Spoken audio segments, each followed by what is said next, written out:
பார்வையாளர்களுக்கு அனைவருக்கும் வணக்கம். மோட்டோகிராஃபிக் சேனலுக்கு உங்களை அன்புடன் வரவேற்கிறேன். இப்போ இருக்க கன்ஸ்ட்ரக்ஷன் இண்டஸ்ட்ரீஸ் ரொம்பவே பூமாக போயிட்டுருக்கு. அதுக்கு தேவையான ரா மெட்டீரியல்ஸ் நம்ம எடுத்துகிட்டு வர்றதுக்கு இந்த மாதிரி பெரிய சைஸான டிப்பர்ஸ் நம்மளுக்கு தேவைப்படுது. அதுவும் அசோக் லேலண்ட் அதை புரிஞ்சுட்டு இப்போ ரீசெண்டாக அவங்க 2832ன்னு சொல்லிட்டு ஒரு வண்டியை லான்ச் பண்ணியிருக்காங்க. சிங்கிள் ரெடக்ஷன் ஆக்சிலோட. இந்த வண்டி யூசேஜ் என்ன, எந்தெந்த அப்ளிகேஷனுக்கு யூஸ் பண்ணலாம், இதோட ப்ரைஸ் எவ்வளவுன்னு சொல்லிட்டு இந்த வீடியோ நம்ம பார்க்க போகிறோம். நீங்கள் பார்த்துட்டு இருக்கிறது மோட்டோகிராஃபிக். நான் உங்கள் செல்வா. வாங்க வீடியோக்குள்ளே போயிடுவோம்.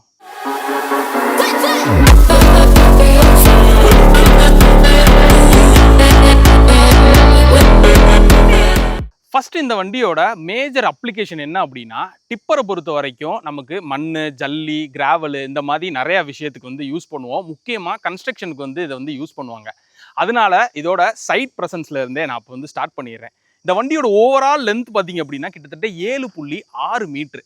இந்த தொட்டியோட லென்த் மட்டுமே நம்மளுக்கு 6.2 மீட்ரு வருது. அந்த முன்னாடி தெரிகிற அந்த ஃப்ளாப்போட சேர்த்து சொல்கிறேன். இந்த வண்டி 2 வீல் பேஸில் அவைலபிளாக இருக்குது. ஒன்று 4.1 மீட்ரு, இன்னொன்று 4.6 மீட்ரு. அது உங்கள் அப்ளிகேஷனுக்கு தகுந்த மாதிரி நீங்கள் கஸ்டமைசபிளாகவும் அதை எடுத்துக்கலாம். அதே மாதிரி இந்த வண்டியோட ஓவரால் வெயிட்டு கிட்டத்தட்ட 28,000 கிலோ. இதோட பேலோட் கெப்பாசிட்டி மட்டும் 18,000 கிலோ. ஆனால் கம்பெனி சைட்லேருந்து என்ன சொல்லியிருக்காங்க அப்படின்னா, வீல் பேஸ்க்கு தகுந்த மாதிரி 16, 18, 20 கியூபிக் மீட்டர்ஸ் ஏற்றிக்கலாம். இது ஏன் அப்படின்னா, ஒரு சில இடத்துல நம்மளுக்கு ஈரமான மண் எடுப்போம், கிராவல்ஸ் எடுப்போம். இந்த மாதிரி டிஃப்ரென்ஷியேட் ஆகும்போது நம்மளுக்கு டன்னேஜ் கேல்குலேட் பண்ணுறது கொஞ்சம் கஷ்டமாக இருக்கும். அதனால இவங்க இந்த பாக்ஸை வச்சு இவங்க கேல்குலேட் பண்ணுறாங்க. இன்னொரு முக்கியமான விஷயம், இந்த வண்டியோட டிப்பிங் தான். கிட்டத்தட்ட 154 mm டயாவோட இருக்க ஹைவாவோட டிப்பிங் ஹைட்ராலிக்ஸ் இதில் கொடுத்துருக்காங்க. இப்போ நமக்கு இதில் எவ்வளோ 18 டன்னு வச்சும் நம்ம ஓட்டினாலும் அது நல்லாவே யூஸ் ஆகுது. ரீசண்டாக நாங்கள் பார்த்த அந்த குவாரியில். ஸோ இந்த வண்டியோட மேஜரான அப்ளிகேஷனில் குவாரியும் ஒன்று. ஆனால் இந்த வண்டியை பொறுத்த வரைக்கும் நம்மளுக்கு ஹப் ரிடக்ஷன் அப்படின்னு வந்துட்டு இருந்ததை இப்போ கொஞ்சமாக ப்ரைஸையும் கம்மி பண்ணி அஃபோர்டபுளாகவும் மாற்றி இப்போ நம்மளுக்கு சிங்கிள் ரிடக்ஷன் ஆக்ஸில் ப்ரொவைட் பண்ணியிருக்காங்க. சிங்கிள் ரிடக்ஷன் ஹப் ரிடக்ஷனுக்கு போகிறதுக்கு முன்னாடி இவ்வளோ வெயிட்டையும் நம்மளுக்கு தாங்குகிற அந்த இன்ஜினை பற்றி பார்த்துருவோம். ஸோ இந்த இன்ஜின் பொறுத்த வரைக்கும் அசோக் லைலாண்டோட ஏ சீரீஸ் 8000 சிசி 6 சிலிண்டர் இன்ஜின் இதில் ப்ரொவைட் பண்ணியிருக்காங்க. கிட்டத்தட்ட பார்த்தோம் அப்படின்னா 320 ஹார்ஸ் பவரும் 1200 நியூட்டன் மீட்டர் ஆஃப் டார்க் 1100லேருந்து 1900 ஆர்பிஎம்க்கு உள்ளேயே ப்ரொடியூஸ் ஆகுறது. இப்போ இந்த வண்டி இனிஷியலாக ஒரு எம்டிலே ஸ்டார்ட் பண்ணுறோம் அப்படின்னா 3வது கியரை போட்டு நம்ம கிளச்சை விட்டாலும் ஆட்டோமேட்டிக்காக வண்டி நகருது. இந்த ஹார்ஸ் பவர் பொறுத்த வரைக்கும் பார்த்தோம் அப்படின்னா இதோட காம்படிட்டர்ஸான இப்போ நீங்கள் பாரத் பென்ஸ் எடுத்துக்கலாம், டாட்டா எடுத்துக்கலாம், ஐஷர் எடுத்துக்கலாம். இவங்களை எல்லாமே கம்பேர் பண்ணும்போது மார்க்கெட்டில் பாரத் பென்ஸ் மட்டும்தான் 320 ஹார்ஸ் பவர் கொடுத்துட்டு இருந்தாங்க. இதுக்கு அடுத்து இப்போ அசோக் லேலண்ட் அந்த 320 ஹார்ஸ் பவர் எடுத்துகிட்டு வந்திருக்காங்க. கிரேடபிலிட்டி ஒரு 47% இருக்கனால நம்ம குவாரியிலிருந்து வண்டி ஏறி வர்றதுக்கு ரொம்பவே ஈஸியாக இருக்கும். அண்ட் இந்த குவாரியிலேருந்து ஏறி வர்றதுக்கு நமக்கு கிரால் கியரும் இதில் அவைலபிளாக இருக்குது. கிட்டத்தட்ட இந்த வண்டியில் 9 ஸ்பீடு மேனுவலு. இதோட ஃபைனல் கியர் ரேஷியோ பார்த்தோம்னா 12.73:1 இருக்குது. டெக்னிக்கலாக தெரிஞ்ச எல்லாத்துக்குமே தெரியும், இந்த ஃபைனல் கியர் ரேஷியோ அதிகமாக நம்மளுக்கு இனிஷியலான புல் நல்லா இருக்கணும். அப்போனா ஒரு 18,000 கிலோ நம்ம இழுத்துட்டு போகிறதுக்கு இந்த ஃபைனல் கியர் ரேஷியோ ரொம்பவே அடாப்டபுளாகவும் இருக்கும். ஆனால் மைலேஜ் கண்டிப்பாக நம்மளுக்கு அடிவாங்க தான் செய்யும். அண்ட் இன்னொரு முக்கியமான விஷயம், இந்த வண்டியில் இருக்க கிளச்சு கிட்டத்தட்ட 430 mm டயா கொண்ட ஒரு கிளச் இது கொடுத்துருக்காங்க. இதில் இந்த கிளச்சை பொறுத்த வரைக்கும் ஹையர் கிளாம்ப் லோடுன்னு சொல்லுவாங்க. அதாவது நம்ம ஒரு டஃப்பான சுச்சுவேஷனில் ஹெவியான லோடு வச்சுட்டு நம்ம இழுத்துட்டு வந்தாலும் இந்த கிளச்சில் ஸ்லிப்பேஜ் இருக்காது, வியர் அண்ட் டியர் கம்மியாக இருக்கும், டியூரபிலிட்டி நல்லா இருக்குன்னு சொல்கிறாங்க. இப்போ நான் உங்களுக்கு நார்மல் ரோட்ஸில் 3வது கியர் போட்டு வண்டி போயிடும் அப்படின்றது நான் ஓட்டி பார்த்து சொல்லிட்டேன்.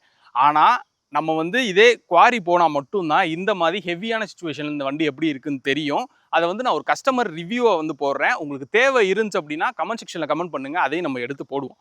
அதே மாதிரி இந்த வண்டியை பொறுத்த வரைக்கும் இதோட ஆக்சில் ரொம்ப முக்கியமான ஒரு விஷயம். ஆக்சில் ஃப்ரண்ட் ஆக்சில் பார்த்தோம் அப்படின்னா நம்மளுக்கு யூனிடைஸ்டு பியரிங்னு கொடுத்துருக்காங்க. இந்த யூனிடைஸ்டு பியரிங் என்ன பண்ணும் அப்படின்னா கிட்டத்தட்ட 4 லட்சம் கிலோமீட்டர் வரைக்கும் நம்மளுக்கு கிரீஸ் பேக் பண்ண தேவையில்லைன்னு சொல்கிறாங்க, ஃப்ரண்ட் ஆக்சில் மட்டுமே.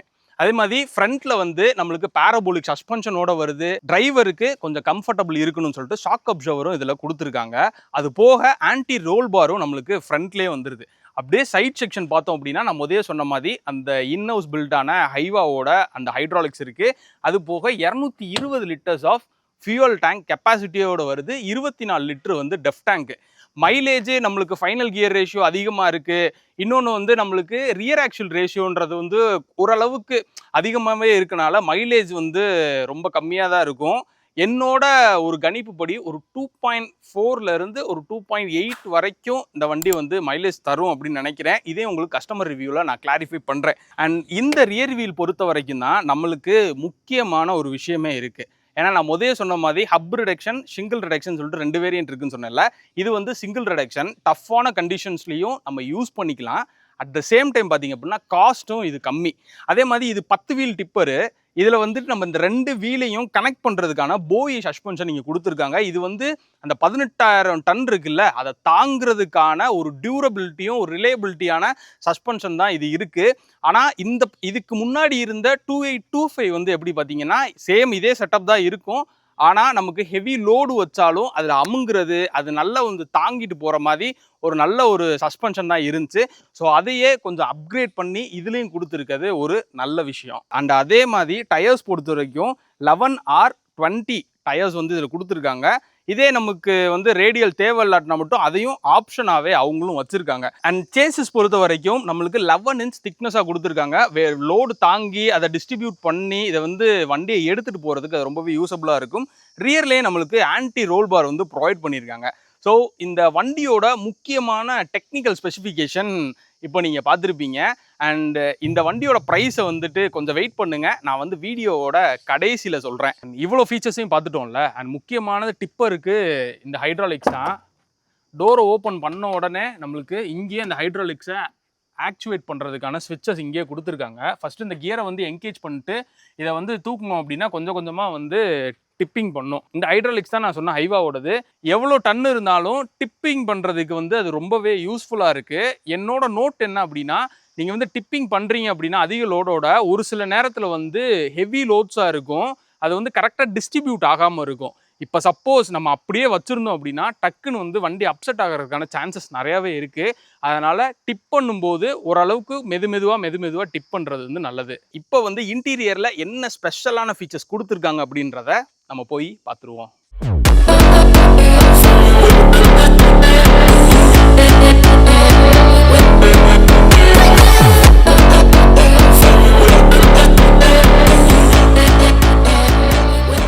கிட்டத்தட்ட நான் இப்போ உட்காந்துருக்க இடம் பார்த்தீங்க அப்படின்னா கிரவுண்ட்ல இருந்து 3 மீட்டர் ஹைட்டு, நல்ல ஹைட்டான வண்டி. 2 ஸ்டெப்பு ஏறி வச்சு தான் இங்கே கிராப் ஹேண்டில் கொடுத்து ஏறி உட்கார்ற மாதிரி இருக்கு. உள்ள வந்தோடனே அந்த உள்ள இன்டீரியர் வந்து ரொம்ப ஒன்றும் பெருசாக ஒன்றும் கொடுத்துருக்க மாட்டாங்க. ஒரு ட்ரக்குக்கு ஹார்ட் பிளாஸ்டிக்ஸு இந்த மாதிரி தான் கொடுத்துருவாங்க. அதே செட்டப் தான் இருக்குது. ஆனால் இது வந்து பார்த்தீங்கன்னா கேப்டன் கேபினில் இப்போ ஏசியோட வருது. எல்லாத்துக்கும் தெரியும், வர வண்டி ஃபுல்லாமே ஏசியாக மாற்றிட்டாங்க. ஏசியோட கூலிங் பார்த்தீங்க அப்படின்னா ஒரு நிமிஷத்துக்கு உள்ளேயே நல்ல கூல் ஆயிருது. கிட்டத்தட்ட ஒரு 6 சிலிண்டர் வண்டி 8000 சிசி இருக்கனால அது ஒன்றும் அவ்வளோ பெரிய விஷயமா இல்லை. நார்மலாக வண்டியோட ஐடியலாக ஒரு 500 ஆர்பிஎம் இருக்குன்னு வைங்களேன். இதே வந்துட்டு ஏசி ஆன் பண்ணோம் அப்படின்னா ஒரு 600 to 700 ஆர்பிஎம் வரைக்கும் தான் ஏறுது. அதுக்கப்புறம் இறங்கிடுது. மைலேஜில் பெரிய ட்ராப் ஒன்றும் இதில் இருக்காது. அண்ட் முக்கியமானது இது எல்லாத்தையும் தாண்டி சீட்டு நல்ல குஷனிங்கான ஒரு சீட்டு. நல்லாவே தெரியும் உங்களுக்கு, குஷனிங்கான ஒரு சீட்டு. இது வந்து டிரைவருக்கு வந்து ரொம்பவே கம்ஃபர்டபுளாக இருக்கும். ஏன் அப்படி சொல்கிறேன்னா, சஸ்பென்ஷனில் நமக்கு ஷாக் அப்சர்வர் கொடுத்துருக்காங்க. மேடு பள்ளமான ரோட்டில் போகும்போது அந்த ஷாக் அப்சர்வர் ஓரளவுக்கு நம்மளுக்கு தாக்கு பிடிக்கும். அதே மாதிரி சீட்டும் நல்ல குஷனிங்காக இருக்கனால நம்மளுக்கு அப் அண்ட் டவுன் மூவ்மெண்ட்ஸ் வந்து ரொம்பவே நல்லா இருக்கும். ஒரு டிரைவருக்கு வந்து பாடி பெயினோ இல்லாட்டினா ஒரு ஃபெட்டிக் ஆகுறதோ இந்த மாதிரி எந்த ஒரு ஃபீலும் இருக்காது. 2 பேர் தான், டிரைவரும் கோ டிரைவர் போகிறதுக்கு மட்டும்தான் இங்கே வந்து ஸ்பேஸே இருக்குது. சென்டர் கேபின் பார்த்தீங்க அப்படின்னா எதுவுமே இல்லை. ஏதாவது திங்ஸ் வச்சுக்கிறதுக்கான இடம் மட்டும்தான் இது. இந்த வண்டி பொறுத்த வரைக்கும் நம்மளுக்கு ஒரு சிட்டிக்குள்ளேயோ இல்லை குவாரிக்குள்ளேயோ மண்ணை எடுத்துட்டு போயிட்டு வர்றதுக்கு மட்டும் தான் யூஸ் பண்ண போகிறோம். அதனால நம்மளுக்கு ரொம்ப பெரிய லக்ஸுரியான ஒரு திங்ஸ் வந்து இந்த வண்டியில் கிடையாது. அண்ட் லக்ஸுரியன் அப்படின்னு சொன்னதுக்கு ஏற்ற மாதிரி செட்டு கொடுத்துருக்காங்க. ஸோ முதல்லாம் எந்த வண்டியிலே வர்றதில்ல. இப்போ வந்து டீஃபால்ட்டாகவே அவங்க கொடுத்துருக்கிறது ஒரு நல்ல விஷயம். நிறைய கலரான சுவிட்சஸ் கொடுத்துருக்காங்க. இதில் டிபிஎஃப் இருக்குது. இப்போ எம்டி பாடியில் வந்தோம் அப்படின்னா அது ரியர் வீலை கட் ஆஃப் பண்ணுற சுவிட்சஸ் இங்கே அவைலபிளாக இருக்குது. ரியரில் லைட்டு, அதே மாதிரி கஸ்டமைசபிள் சுவிட்சஸ் நிறையா வச்சுருக்காங்க இதில். இது போக பார்த்தீங்க அப்படின்னா நம்மளுக்கு சார்ஜிங் சாக்கெட்ஸும் இங்கே அவைலபிளாக இருக்குது. ஸோ இது எல்லாமே உண்மையை சொல்ல போனால் ஒரு ட்ரக்கில் இது எல்லாமே லக்ஸுரி ஐட்டம் தான். ஆனால் என்ன ஒரு விஷயம் அப்படின்னா நிறைய காம்படிட்டர்ஸ் இருக்கனால நம்மளுக்கு இது வந்து வெளியே தெரிய மாட்டேங்குது.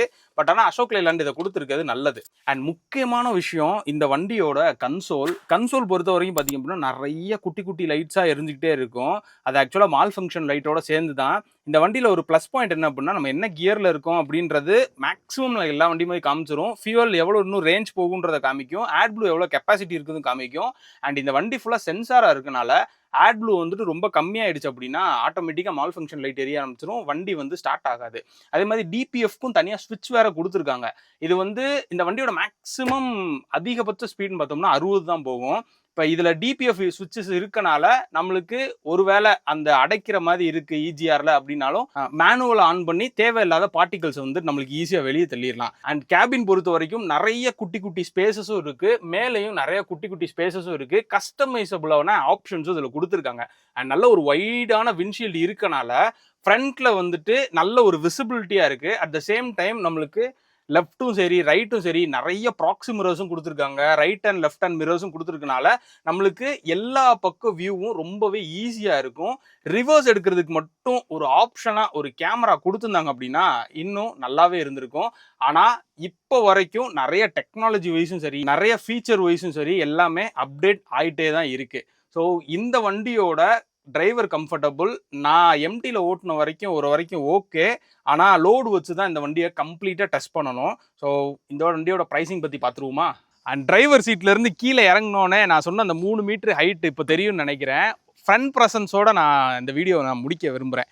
ஸோ ஃப்ரண்ட்டில் பார்த்தோம் அப்படின்னா டிப்பிக்கலாக ஒரு ட்ரக்குக்கு என்ன இருக்கோ அதுதான் இருக்கும். ஆனால் அதில் ஸ்பெஷலாக என்ன ஒரு விஷயம் அப்படின்னா கீழே கொடுத்துருக்க இந்த கார்டு சேசிஸோட கனெக்ட் ஆகிருக்கு. நல்லாவே திக்காகவே இருக்குது. இந்த வண்டி வந்து மேக்ஸிமம் ஒரு ஆஃப் ரோடு மேடு பள்ளத்தில் தான் நம்மளுக்கு ஓடும். அப்படி ஓடுற பட்சத்தில் கீழே வந்து ஏதோ பெரிய கல்லோ எதுவோ அடித்தாலும் அது டேமேஜ் ஆகாமல் இருக்கணும்னு சொல்லிட்டு இது கொடுத்துருக்காங்க. இது ஒரு நல்ல விஷயம். அண்ட் ஃப்ரண்ட் ப்ரெசன்ஸ் நான் உள்ளே இருந்தே சொல்ல மாதிரி தான் நல்லா வைடாக இருக்குது. ரோட் ப்ரெசன்ஸும் ரொம்பவே நல்லா இருக்குது. அண்ட் இவ்வளோ ஃபீச்சர்ஸ் இருக்குது. இந்த வண்டியோட ப்ரைஸ் பார்த்தீங்க அப்படின்னா அந்தந்த சிட்டி ஸ்டேட்டு பொறுத்து இந்த வண்டியோட ஆன் ரோட் ப்ரைஸ் வந்து மாறும்.